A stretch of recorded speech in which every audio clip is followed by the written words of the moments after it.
Hi friends, welcome to warrior choice academy.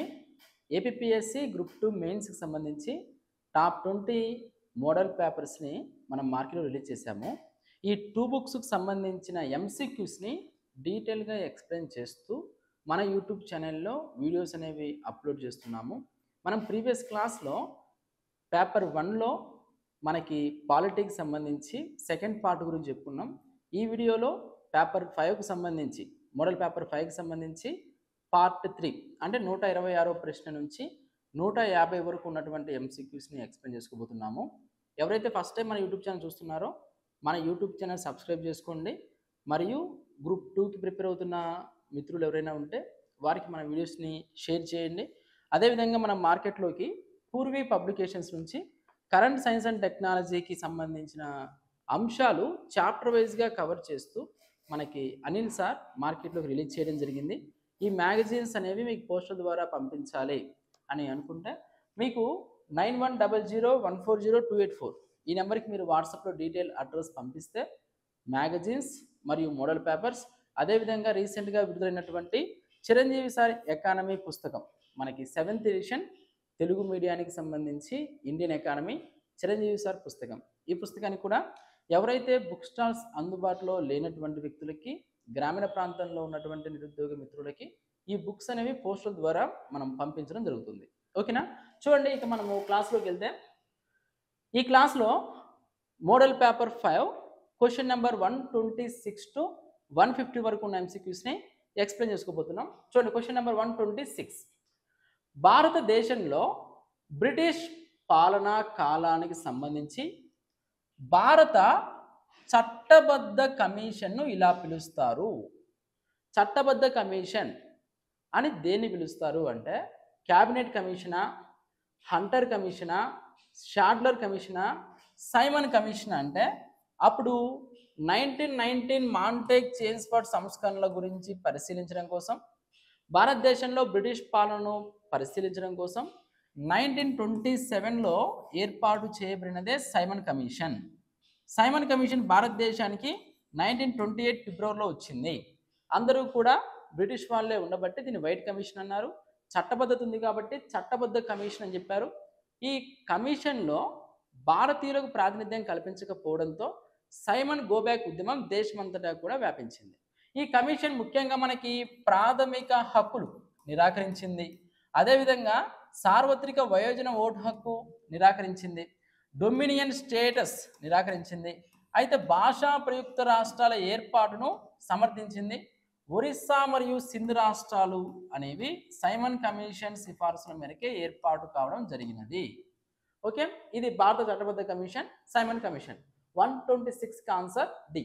Next question number 127. ఈ క్రింది జతలలో ఏ జత సరిగా జతపరచబడలేదు? Match the following. మనకి ఇక్కడ ఏ జత సరిగా జతపరచబడలేదు అని అడిగారు. చూడండి, భాషలు 8వ షెడ్యూల్ కరెక్టే. మనకి మొత్తం 12 షెడ్యూల్స్ ఉన్నాయి. షెడ్యూల్స్ అంటే ఫస్ట్ గుర్తు రావాల్సిన అంశం ఏంటి? పార్లమెంట్ యొక్క విచక్షణ అధికారము. షెడ్యూల్స్ అనేవి కొన్ని వర్గాలకు సంబంధించి కల్పించబడిన కొన్ని ప్రత్యేక అంశాలు. ఇందులో మార్పులు చేర్పులు చేసేది పార్లమెంట్ మాత్రమే. మరియు న్యాయ సమీక్ష నుంచి మినహాయింపు కలిగినటువంటి అంశాలు షెడ్యూల్స్. షెడ్యూల్స్ అంటే మీకు ఫస్ట్ గుర్తు రావాల్సింది పార్లమెంట్ యొక్క విచక్షణ అధికారం మరియు న్యాయ సమీక్ష నుంచి మినహాయింపు. రాజ్యాంగం అమల్లోకి వచ్చినప్పుడు 8 షెడ్యూల్స్ ఉన్నాయి. ఆ తర్వాత మనకి భూ సంస్కరణల కోసం 9వ షెడ్యూల్, 10వ షెడ్యూల్ పార్టీ ఫిరాయింపులు, స్థానిక సంస్థలకు సంబంధించి మనకి పంచాయతీలకు 11, మున్సిపాలిటీలకు 12 షెడ్యూల్స్, మొత్తం 12 షెడ్యూల్స్ ఉన్నాయి. ఇక్కడ ఏమి ఇచ్చారో చూద్దాం. భాషలు 8వ షెడ్యూల్ కరెక్టే. 8వ షెడ్యూల్ అనేది భాషలకు సంబంధించి తెలుస్తుంది. రాజ్యాంగంచే ఇప్పుడు గుర్తించబడిన భాషలు 22. ప్రారంభంలో 14 భాషలు రాజ్యాంగంచే గుర్తించబడ్డారు. ఆ తర్వాత 21వ రాజ్యాంగ సవరణ, 71వ రాజ్యాంగ సవరణ, 92వ రాజ్యాంగ సవరణ. 21వ రాజ్యాంగ సవరణ ద్వారా 1 భాష, 71 ద్వారా 3 భాషలు, 92 ద్వారా 4 భాషలు, మొత్తం 22 భాషలను ప్రస్తుతానికి గుర్తించడం జరిగింది. ఓకేనా?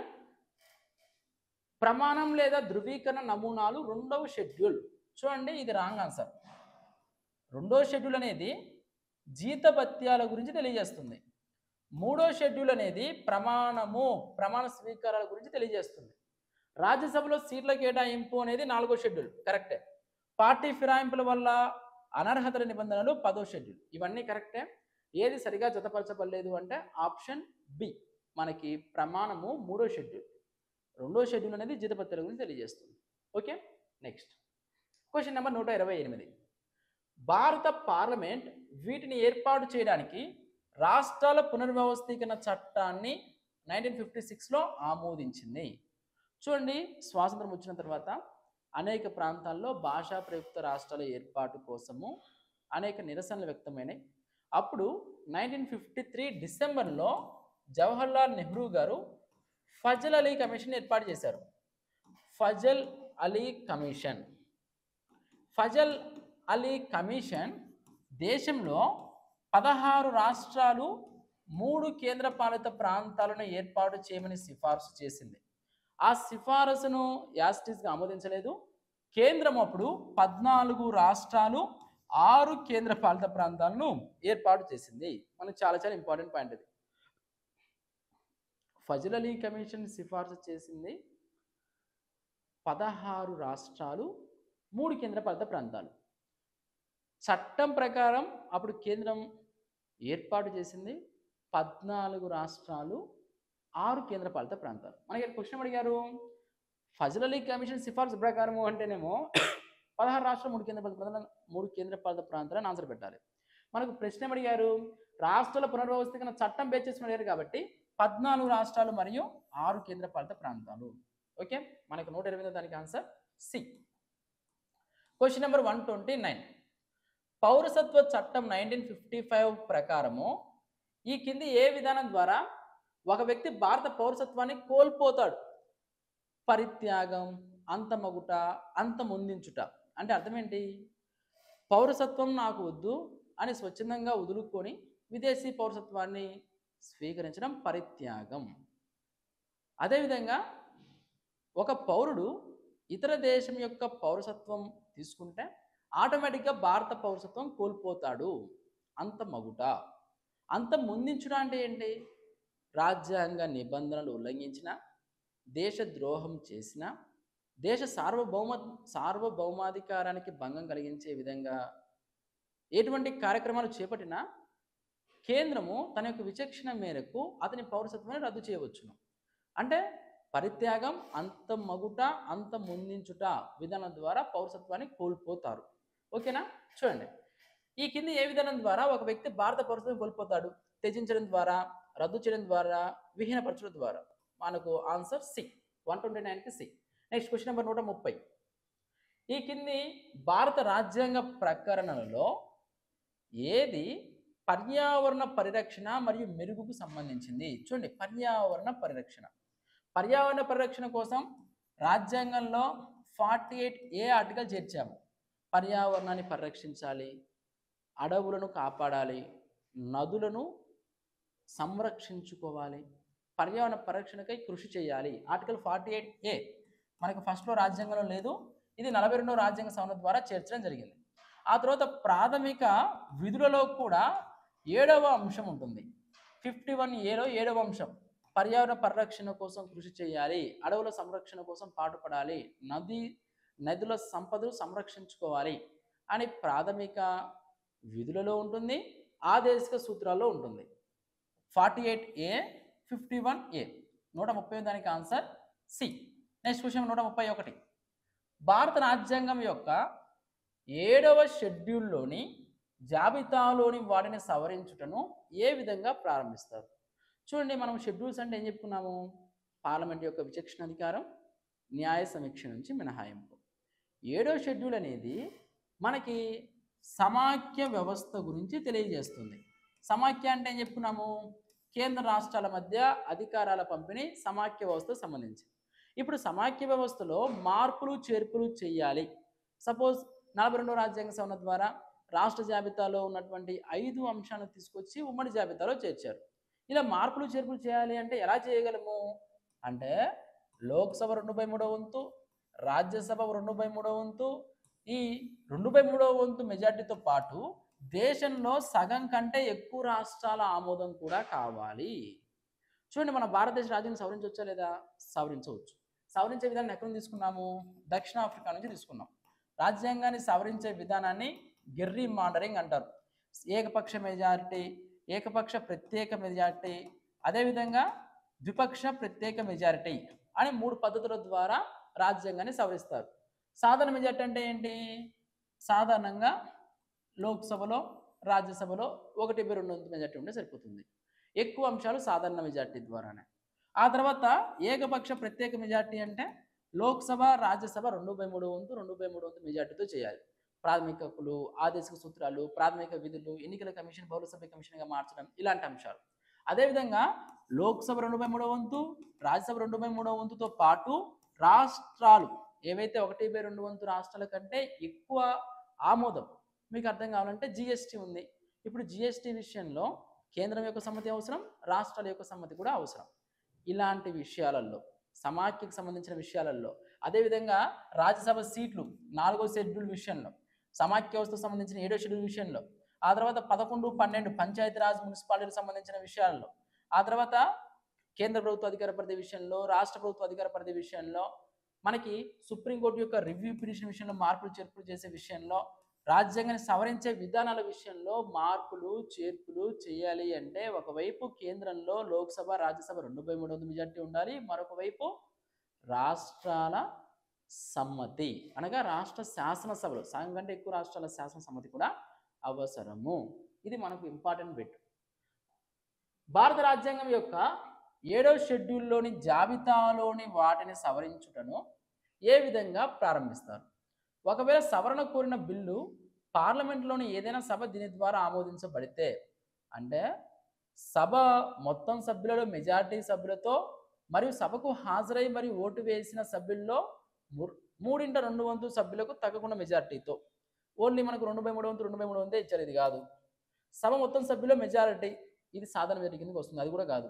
చూడండి, సభ మొత్తం సభ్యులలో మెజారిటీ సభ్యులతో మరియు సభకు హాజరైన మరియు ఓటేసిన సభ్యులలో 3/2 వంతులకు తగ్గకుండా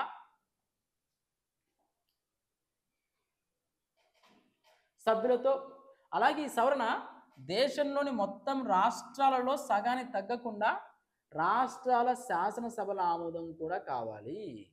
కరెక్టే కదా? కరెక్టే. 2/3 వంతు లోక్సభ, 2/3 వంతు రాజ్యసభ, దీనితో పాటు సగం కంటే ఎక్కువ రాష్ట్రాల ఆమోదం. రాష్ట్రాల ఆమోదం అంటే రాష్ట్ర శాసనసభల ఆమోదం అవసరం. Okay, next question number 132. జాబితా 1ని జాబితా 2తో జతపరచండి. కింద పేర్కొన్న కోలను ఉపయోగించి సరైన సమాధానం ఎంపిక చేయండి. చూడండి, ఇక్కడ మనకు క్యాబినెట్ ప్రభుత్వం అంటే మెయిన్ గుర్తు రావాల్సింది సమిష్టి బాధ్యత. అధ్యక్ష ప్రభుత్వము అంటే అధికారాల వేర్పాటు. సమాఖ్య ప్రభుత్వము అంటే అధికారాల విభాగీకరణ. ఏకకేంద్ర ప్రభుత్వము అంటే అధికారాల కేంద్రీకరణ. చూడండి, ఇక్కడ క్యాబినెట్ ఈరోజు మనకు 75(3) సమిష్టి బాధ్యత సూత్రం తెలియజేస్తుంది. కేంద్ర మంత్రిమండలి పార్లమెంట్లో దిగువ సభ అయిన లోక్సభకు సమిష్టి బాధ్యత వహిస్తుంది. అధ్యక్ష ప్రభుత్వం అంటే ఏంటి? అధికారాల వేర్పాటు ఉంటుంది. సమాఖ్య ప్రభుత్వం అంటే అధికారాల విభజన. సమాఖ్య అంటే కేంద్ర రాష్ట్రాల మధ్య అధికారాల విభజన. ఆ తర్వాత ఏకేంద్ర ప్రభుత్వము అంటే అధికారాల కేంద్రీకరణ. కేవలము కేంద్రం మధ్య అన్ని అధికారాలు ఉండడము ఏకకేంద్రం. ఓకే, మనకు ఆన్సర్ వచ్చేసి 132 దానికి బి. Next question number 133. ఈ కింది వ్యాఖ్యలను పరిశీలింపుము. సర్కారియా కమిషన్ విద్య కొరకు ఒక అఖిల భారత సర్వీసు ఏర్పాటు కొరకు కేంద్ర ప్రభుత్వం రాష్ట్ర ప్రభుత్వాలను ప్రోద్బలం చేయవచ్చును అని సిఫార్సు చేసింది. చూడండి, కేంద్ర రాష్ట్ర సంబంధాల విషయం మీద ఏర్పాటు చేసిన సర్కారియా కమిషన్ నూతన అఖిల భారత సర్వీసులను ఏర్పాటు చేయమని చెప్పినది. ఆల్ ఇండియా సర్వీసెస్, అందులో మనకు ఐఏఎస్, ఐపీఎస్, ఐఎఫ్ఎస్, ఐఆర్ఎస్ ఇలాంటివి ఉన్నాయి. వీటితో పాటు ఇండియన్ ఎడ్యుకేషన్ సర్వీస్ను కూడా ఏర్పాటు చేయమని సిఫార్సు చేసింది. అఖిల భారత సర్వీసును రద్దు చేయమని చెప్పిన కమిటీ ఏమో రాజమన్నార్ కమిటీ. అఖిల భారత సర్వీసులను ఏర్పాటు చేయాలి, మరిన్ని విస్తరించాలని చెప్పింది సర్కారియా కమిటీ. కరెక్ట్. భారత రాజ్యాంగంలోని ఉమ్మడి జాబితాలో అఖిల భారత సర్వీసులు ఉన్నాయి. అఖిల భారత సర్వీసులు ఉమ్మడి జాబితా కాదండి. అఖిల భారత సర్వీసులు కేంద్ర జాబితా. మనకు ఆప్షన్ బి రెండో పాయింట్ అనేది రాంగ్. మనకి ఇక్కడ ఏది సరైనదని అడిగారు, ఒకటి మాత్రమే. 133 దానికి ఏ. నెక్స్ట్ 134 జోనల్ మండళ్లపై ఈ కింది వ్యాఖ్యలలో ఏవి సరైనవి? చూడండి, జోనల్ కౌన్సిల్స్ ప్రాంతీయ మండలాలు.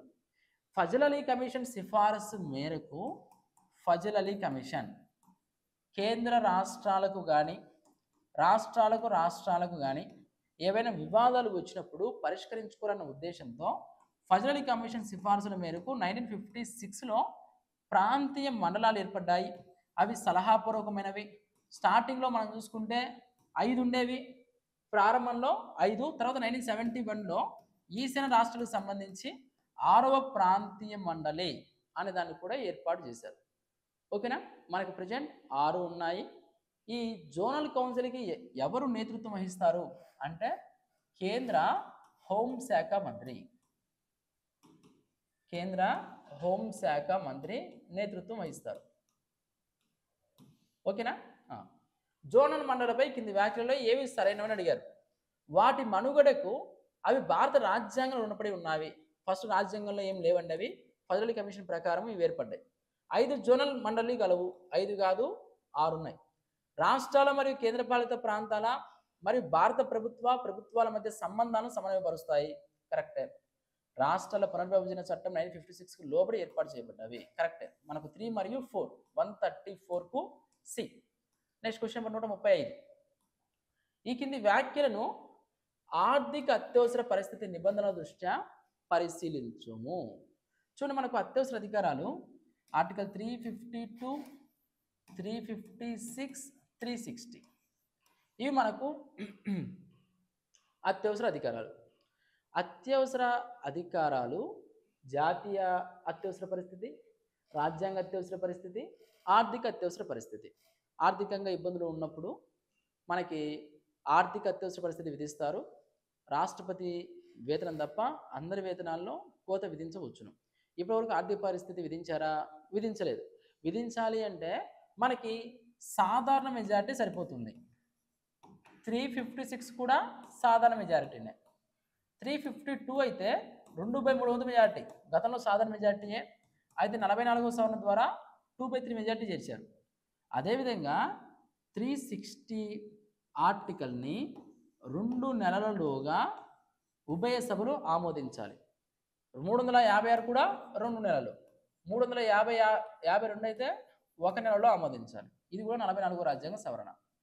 2 నెలల్లో ఆమోదించకపోతే లోక్సభ ఆమోదించి రాజ్యసభ ఆమోదించినా, రాజ్యసభ ఆమోదించి లోక్సభ ఆమోదించకపోయినా అది రద్దవుతుంది. అనగా ఉభయ సభల సంయుక్త సమావేశానికి అవకాశం ఉందా? ఉభయ సభల సంయుక్త సమావేశానికి అవకాశం లేదు. ఓకే, ఇప్పుడు మనం ప్రశ్న ఏంటో చూద్దాం. 135 క్వశ్చన్ నెంబర్ 135. ఈ కింది వ్యాఖ్యలను ఆర్థిక అత్యవసర పరిస్థితి నిబంధనల దృష్ట్యా పరిశీలించము. ఆర్థిక అత్యవసర పరిస్థితి ప్రకటనను పార్లమెంట్ ప్రతి సభ ముందు ఉంచవలను. కరెక్టే, 2 సభలు చూసుకోవాలి. ఆర్థిక అత్యవసర పరిస్థితి ప్రకటన 6 నెలల కాల పరిమితి లోపే పార్లమెంట్ ఉభయ సభలు తీర్మానం ద్వారా ఆమోదించవలను. లేని ఎల్ల దాని అమలు 6 నెలలకి అంతమగును. 6 నెలలు కాదండి, 2 నెలలు. సో సరైనది 135(1) ఏ మాత్రమే. నెక్స్ట్ 136.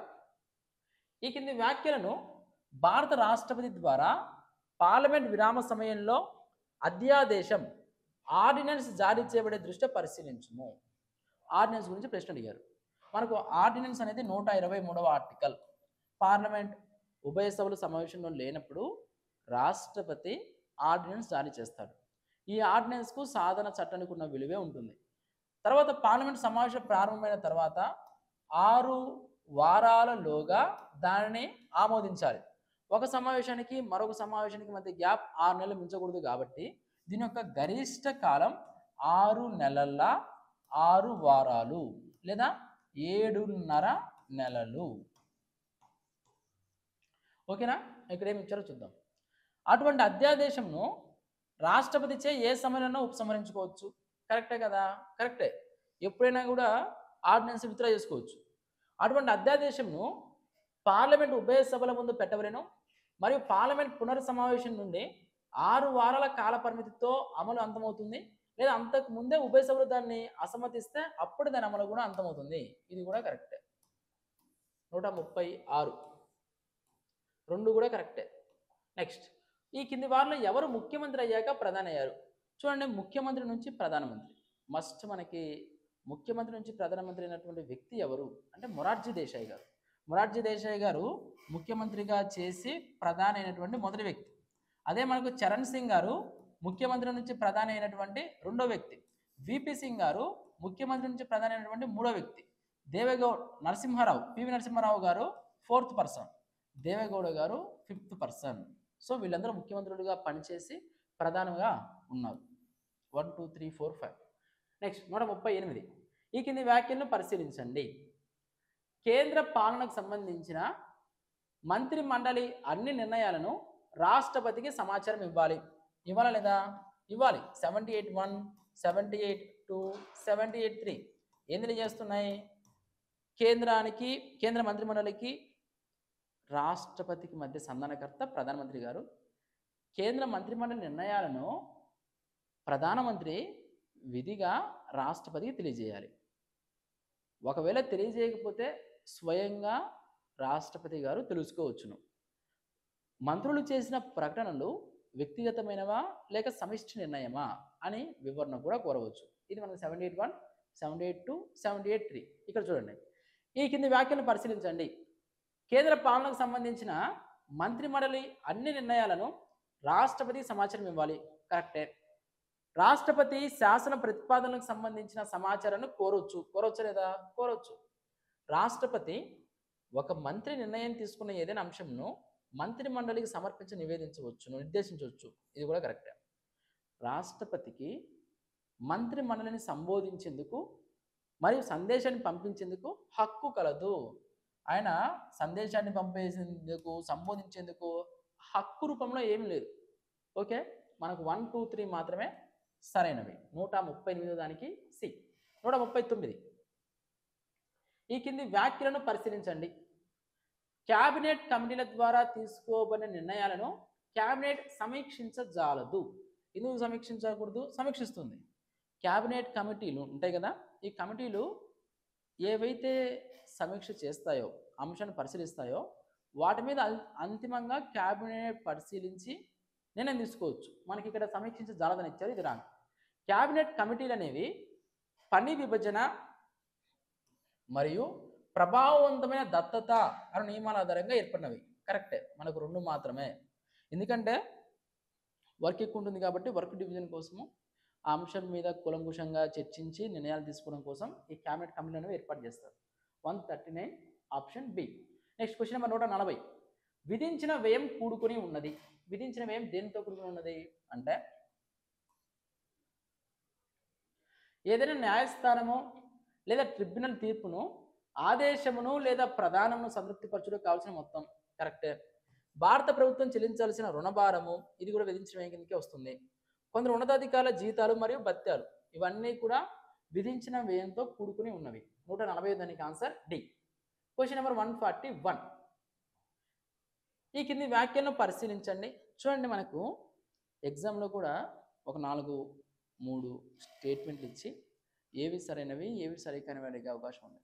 రీసెంట్ జరిగిన గ్రూప్ 1 ఫిలిమ్స్లో కూడా మనకు దాదాపు 30 ప్రశ్నల్లో 25-26 ప్రశ్నలు సింగిల్ అండ్ ప్రశ్నలు, పెద్దగా ఒక సైడ్ పేజ్ మొత్తం వచ్చే ప్రశ్నలు డీటెయిల్గా అడిగారు. కాబట్టి ఆ టాపిక్కి సంబంధించినటువంటి పూర్తి సమాచారము మన దగ్గర ఉన్నప్పుడు మాత్రమే సరైన సమాధానం పెట్టగలం. ఓకే, ఇలాంటి ప్రశ్నలు చాలా ఓపిక్గా ప్రశాంతంగా మైండ్ రిలాక్స్ చేసుకొని చదువుకోవాలి. దానికి తగ్గ ఆన్సర్ మనం గుర్తించాలి. ఇక్కడ మనం చూసుకుంటే క్వశ్చన్ 141. ఈ కింది వ్యాఖ్యలను పరిశీలించండి. వార్షిక ఆర్థిక నివేదికను లోక్సభ ముందు సమర్పించిన తర్వాత దానిని ప్రజాపద్దుల సంఘం పరీక్షించును. బడ్జెట్కి ప్రజాపద్దుల సంఘానికి సంబంధం లేదు. బడ్జెట్ ప్రభుత్వం డిసైడ్ చేస్తుంది, లోక్సభలో ప్రవేశపెట్టేస్తుంది. సో ఇది ప్రజాపద్దుల సంఘం పరీక్షిస్తుందా? పరీక్షించదు. ప్రజాపద్దుల సంఘం భారత కంట్రోలర్ మరియు ఆడిటర్ జనరల్ నివేదికను పార్లమెంట్ ముందు ప్రవేశపెట్టిన తర్వాత దానిని పరీక్షించును. చూడండి, మనకు కాగ్ నివేదిక అనేది ప్రజాపద్దుల సంఘానికి మార్గదర్శకం వహిస్తుంది. దీన్ని మనకు ప్రజాపద్దుల సంఘం పరీక్షిస్తుంది, అంతేగాని బడ్జెట్ను పరీక్షించదు. చేసిన ఖర్చులను పరీక్షిస్తుంది తప్ప బడ్జెట్ అలొకేషన్స్ గురించి సమీక్షించేది పిఎస్సికి లేదు. సో మనకు ఆన్సర్ ఇక్కడ 141వ దానికి బి. నెక్స్ట్ 142. ఈ కింది వ్యాఖ్యలను పరిశీలించండి. ఉద్యోగ విరమణ చేసిన సుప్రీంకోర్టు న్యాయమూర్తి తాత్కాలిక కాలానికి అయినా సుప్రీంకోర్టు న్యాయమూర్తిగా వ్యవహరించరాదు. చూడండి, మనకి ఆర్టికల్ 126, 127, 128 అర్హత న్యాయమూర్తుల గురించి తెలియజేస్తుంది. అంటే తాత్కాలిక న్యాయమూర్తి ఏదైనా కేసు విచారణలో ఉన్నప్పుడు, ఆ కేసు కంప్లీట్ కానప్పుడు ఆ కేసును విచారించిన న్యాయమూర్తిని పదవీకాలం పూర్తయిన తర్వాత కూడా కొనసాగమని సుప్రీంకోర్టు ప్రధాన న్యాయమూర్తి రాష్ట్రపతి గారిని అడగొచ్చు. రాష్ట్రపతి గారు పర్మిషన్ కూడా ఇవ్వవచ్చు. ఓకే, సో ఇది మనకు రాంగ్. ఒక హైకోర్టు న్యాయమూర్తి తాత్కాలిక కాలానికి సుప్రీంకోర్టు తాత్కాలిక న్యాయమూర్తిగా నియమింపబడవచ్చు. హైకోర్టు న్యాయమూర్తిని తాత్కాలిక న్యాయమూర్తిగా సుప్రీంకోర్టుకి నియమించవచ్చు. అయితే ఇక్కడ కండిషన్ ఏంటి? సుప్రీంకోర్టు న్యాయమూర్తికి ఉండాల్సిన షరతులు అనేవి ఉండాలి, అతనికి ఆ అర్హతలు అనేవి ఉండాలి. సో మనకు బి 142 దానికి బి. నెక్స్ట్ 143 మనకు ప్రతిపాదన హేతు. ఇలాంటివి కూడా మనకి ఇంపార్టెంట్ అండి, కన్ఫ్యూజ్ అయ్యే అవకాశం ఉంది. కన్ఫ్యూజ్ కాకుండా ఉండాలంటే జాగ్రత్త చదువుకోవాలి దాన్ని.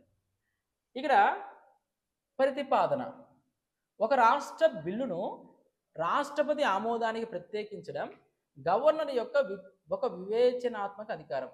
ఇప్పుడు ఒక బిల్లు విధానసభ ఆమోదించింది, విధాన పరిషత్ ఆమోదించింది. విధాన పరిషత్ ఆమోదించిన తర్వాత గవర్నర్ దగ్గరికి వెళ్తుంది. గవర్నర్ దీన్ని ఆమోదించవచ్చు, తిరస్కరించవచ్చు, నిలుపుదల చేయొచ్చు, లేదా రాష్ట్రపతి వద్దకైనా పంపించవచ్చు. ఓకేనా? ఇక్కడ మనకేంటి, ఒక రాష్ట్ర బిల్లును రాష్ట్రపతి ఆమోదానికి ప్రత్యేకించడం గవర్నర్ యొక్క వివేచనాత్మక అధికారం, అది అతని ఇష్టం. ఓకే, అది కరెక్టే. రాష్ట్ర శాసనసభ ఆమోదించిన ఒక బిల్లును భారత రాష్ట్రపతి నిరాకరించవచ్చు, లేదా పునఃపరిశీలనకై తిప్పి కూడా పంపించవచ్చు. రాష్ట్రపతి ఏం చేయొచ్చు? ఆమోదించవచ్చు, తిరస్కరించవచ్చు, లేదా తిప్పి పంపించవచ్చు. తిప్పి పంపించిన తర్వాత రెండోసారి ఆమోదించినప్పటికీ రాష్ట్రపతి కంపల్సరీగా ఆమోదించాల్సిన అవసరం లేదు.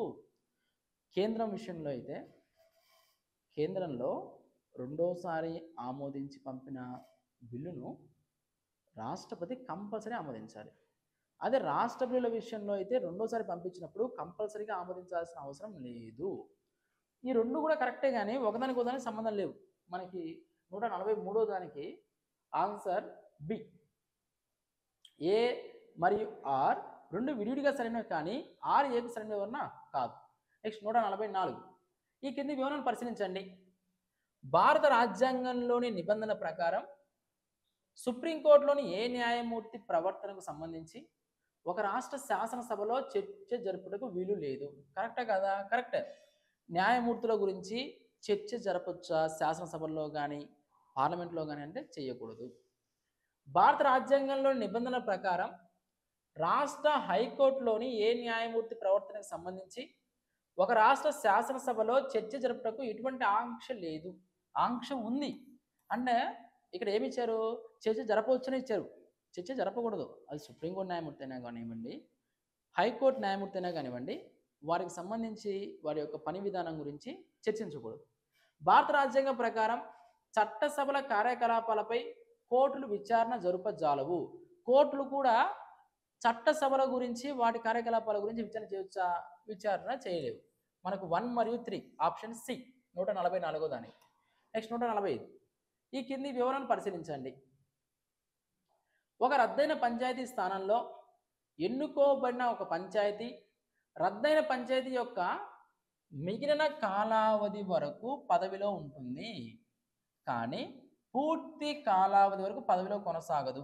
కరెక్టే కదా? కరెక్టే. మనకి 243E పదవీ కాలం గురించి తెలియజేస్తుంది. సాధారణంగా మనకు 5 years. ఇప్పుడు సపోజ్ 2024లో పంచాయతీ ఎలక్షన్ జరిగాయండి. 2029 వరకు వాటి పదవీ కాలం ఉంటుంది. అయితే 2026లో ఒక గ్రామంలో సర్పంచ్ చనిపోయాడు అనుకుందాం. సర్పంచ్ ఎలక్షన్ జరిగాయి. అప్పుడు మళ్ళీ అప్పటి నుంచి 2031 వరకు ఉంటారా అంటే 31 వరకు ఉండరు. మిగిలిన 3 సంవత్సరాలే పదవీ కాలంలో ఉంటారు. ఓకే. నెక్స్ట్, పంచాయతీలలో షెడ్యూల్ కులాలకు, షెడ్యూల్ తెగలకు మరియు మహిళలకు సీట్లు ప్రత్యేకించి కేటాయించబడినవి కానీ వెనుకబడిన వర్గాలకు ఎటువంటి రిజర్వేషన్ లేదు. కరెక్టే కదంటే కరెక్టే. మనకు 243D రిజర్వేషన్లు. ఇందులో ఎస్సీలకు జనాభా ప్రాతిపదికన, ఎస్టీలకి జనాభా ప్రాతిపదికన, మహిళలకి 1/3 వంతు రిజర్వేషన్ కల్పించారు. ఎస్సీలకు కేటాయించిన వాటిల్లో 1/3 వంతు మహిళలకి, ఎస్టీలకు కేటాయించిన వాటిల్లో 1/3 వంతు మహిళలకు కేటాయించారు. సపరేట్గా బీసీలకు కేటాయించలేదు. బీసీల యొక్క రిజర్వేషన్లు రాష్ట్రాల ఐచ్ఛికం, రాష్ట్రాల ఇష్టానికి వదిలేశారు. ఓకే. నెక్స్ట్, మనకు రెండు కూడా సరైనవే. 146 ఈ కింది వివరణను పరిశీలించండి. ప్రకరణ 243D ప్రకారం ప్రతి పంచాయతీలోనూ 3/1 సీట్లు షెడ్యూల్ కులాలకు మరియు షెడ్యూల్ తెగలకు ప్రత్యేకించబడినవి. చూడండి, ఎస్సీలకు ఎస్టీలకు 1/3 కేటాయించలేదు, పర్టికులర్గా వారి యొక్క జనాభా ప్రాతిపదికన కేటాయించారు. సో ఇది రాంగ్. ప్రతి పంచాయతీలో షెడ్యూల్ కులాలకు మరియు షెడ్యూల్ తెగలకు వాటికి రిజర్వ్ చేయబడిన మొత్తం సీట్లలో 3/1 సీట్లకు తక్కువ కాకుండా ఆయా షెడ్యూల్ కులాలు మరియు మహిళలకి రిజర్వ్ చేయబడ్డాయి. కరెక్ట్. పంచాయతీలలో ప్రతి స్థాయి వద్ద మొత్తం చైర్పర్సన్ల పదవుల సంఖ్యలో 3/1 తక్కువ కాకుండా మహిళలకు రిజర్వ్ చేయబడ్డాయి. మనకు 2, 3 రెండు సరైనవి. 146కి బి. నెక్స్ట్ 147 జాబితా 1, జాబితా 2 ఇచ్చారు. మధ్యప్రదేశ్ బ్లాక్ పంచాయతీ, పశ్చిమ బెంగాల్ పంచాయతీ సమితి, ఉత్తరప్రదేశ్ క్షేత్ర పంచాయతీ, గుజరాత్ తాలూకా పంచాయతీ. 148 రాష్ట్రాలలోని స్థానిక సంస్థల డైరెక్టరేట్లు మున్సిపల్ కార్పొరేషన్ల పనితీరును పర్యవేక్షిస్తాయి. చూడండి, మున్సిపల్ కార్పొరేషన్ల పనితీరుని రాష్ట్రాల్లో స్థానిక సంస్థల డైరెక్టరేట్లు ఉంటాయి, అవి పరిశీలిస్తాయి అంటే పరిశీలిస్తాయి. రాష్ట్ర ప్రభుత్వాలు అన్ని స్థానిక సంస్థలపై నియంత్రణ చేయాల్సిన అవసరం ఉంది. నియంత్రణ చేయాల్సిన అవసరం ఉంది కాబట్టే పరిశీలిస్తాయి. సో ఏ మరియు 2 రెండు సరైనవే. కథనం 2, 1కి సరైన వివరణ. మనకు 147A, 148A. నెక్స్ట్ 149 మున్సిపాలిటీపై రాష్ట్ర ప్రభుత్వం యొక్క పాలనాపర నియంత్రణ కలిగి ఉండని అధికారం. మున్సిపాలిటీల మీద రాష్ట్ర ప్రభుత్వము అనేక అంశాల అధికారం ఉంటుంది, దేని విషయంలో అధికారం ఉండదని అడిగారు. మనకి తనిఖీ చేయొచ్చు, ఉపచట్టాలు నియమాల ఆమోదం గురించి చేయొచ్చు, రద్దు చేయొచ్చు, అధికారం చేయొచ్చు తప్ప అధిక అప్పులు నిర్ణయించే అధికారం రాష్ట్రాలకు లేదు. 149C. 150 ఈ కింది వివరణలను పరిశీలించండి. 74వ రాజ్యాంగ సవరణ చట్టం ఒక నూతన భాగం 11A భారత రాజ్యాంగంలో ప్రవేశపెట్టింది. మనకి రాజ్యాంగ 74వ సవరణ చట్టంలోని నిబంధనలు షెడ్యూల్ ప్రాంతాలు మరియు గిరిజన ప్రాంతాలకు వర్తిస్తాయి. గిరిజన ప్రాంతాలకు వర్తిస్తాయా? వర్తించవు. మున్సిపాలిటీకి సంబంధించి, పంచాయతీలకు సంబంధించి పెసా యాక్ట్ ఉంది మనకి, 1996లో వచ్చింది. గిరిజన ప్రాంతాలకి వర్తించు. రాజ్యాంగ 74వ సవరణ చట్టం ఒక మున్సిపల్ కార్పొరేషన్ చైర్పర్సన్ ఎన్నిక పద్ధతి మరియు విధానం పేర్కొంటుంది. చూడండి, మున్సిపల్ కార్పొరేషన్ చైర్పర్సన్ ఎన్నిక పద్ధతిని తెలియజేసేది ఆ రాష్ట్ర శాసనసభ. అంటే అది ప్రత్యక్ష పద్ధతి ద్వారానా లేదా పరోక్ష పద్ధతి ద్వారానా అని నిర్ణయించేది రాష్ట్ర శాసనసభ తప్ప 74వ రాజ్యాంగ సవరణ కాదు. మనకి 1 మాత్రమే సరి అయినది. 150 దానికి ఏ. ఓకే, ఇవి మనకు మోడల్ పేపర్ 5లో ఉన్నటువంటి పాలిటీకి సంబంధించినటువంటి MCQs. నెక్స్ట్ వీడియోలో ఏపీ హిస్టరీకి సంబంధించిన MCQs మనం చెప్పుకోబోతున్నాం. మనకు చిరంజీవి సార్ బుక్ అందుబాటులో ఉందండి, 7th ఎడిషన్ తెలుగు మీడియం. అదేవిధంగా మనకు పూర్వీ పబ్లికేషన్ నుంచి మ్యాగజైన్స్ అనేవి అందుబాటులో ఉన్నాయి, మే నుంచి సెప్టెంబర్ నెల వరకు. వీటితో పాటు మనము డీటెయిల్ ఎక్స్ప్లెనేషన్ ఇచ్చుకుంటూ చెప్పుకుంటున్నటువంటి మోడల్ పేపర్స్ కూడా అందుబాటులో ఉన్నాయి. ఈ మోడల్ పేపర్స్ని, మ్యాగజైన్స్ని, చిరంజీవి సార్ అకాడమీ బుక్ని ఎవరైతే గ్రామీణ ప్రాంతాల్లో ఉన్నటువంటి నిరుద్యోగ మిత్రులకి పోస్టల్ ద్వారా కావాలి అంటే మీ ఇంటి వద్దకి వీటిని పంపించడం జరుగుతుంది. మీకు కావాలి అంటే 9100140284 ఈ నెంబర్కి మీ యొక్క డీటెయిల్ అడ్రస్ కనుక వాట్సాప్లో పంపిస్తే ఈ బుక్స్ అనేవి మీకు పోస్టల్ ద్వారా పంపించడం జరుగుతుంది. మనకు కరెంట్ సైన్స్ అండ్ టెక్నాలజీ ఎంతో ఇంపార్టెంట్. వీటికి సంబంధించి 5 నెలల మ్యాగజైన్స్ అనేవి మనకు అందుబాటులో ఉంటాయి. ఓకేనా? Thank you very much.